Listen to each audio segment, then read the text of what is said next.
Assalamualaikum warahmatullahi wabarakatuh. Linembaran mahunungku puja wonten sahada pepadaning Gusti Allah ingkang mawelas lan maha asih. Mugi sedaya pinaringan rahayu widodo kang sampeyan pinanggih. Amin. Nuwun panjenenganipun Bapak Hendra ingkang minangka talongging basa panjenenganipun Bapak Senawijaya sekalian Ibu. Kula pun nama Hendra ingkang minangka wakil saking Bapak Sucipto Adi sekalian garwa keparing matur.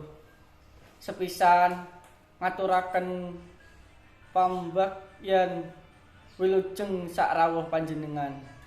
Sak panggobyong ing griya pawiwahan ngriki awit sampun keparing wilujeng boten wonten pringgabayaning monggo marga.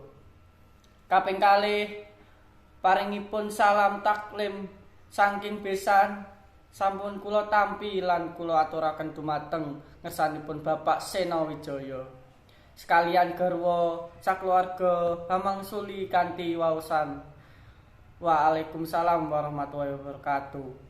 Mugia karaharjan saha katentraman tansah lumeber dumateng panjenengan sabriyat ageng.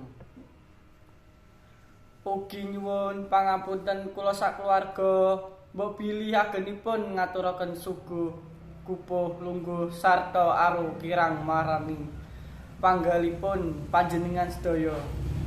Awit menika nyuwun lumunturing samudra pangaksama kaping 3-nipun menggah pasrah panjenengan pengantin kangkung pun anak Mas Danang Wijaya putra kangkung saking panjenengan Bapak Senawijaya sekalian sampun kula tampi kanthi asta kekalih ugi kanthi sukarenaning pengalih lan tumenten kepanggihaken kalian Nimas Ayu Sekar Arumsari putri saking panjenenganipun Bapak Sucipto Adi sekalian garwa.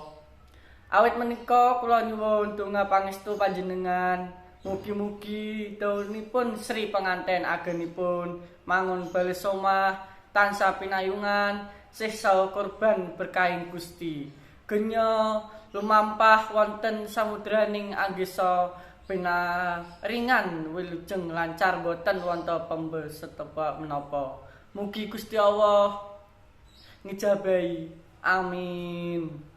Wusanipun ambuk menawi anggen luka nampi rawuh panjenengan sak panggobyong kata lepat saha patrap ingkang boten damel kriang nangking ing tias nuwun lumuturing samudra pangasama nuwun.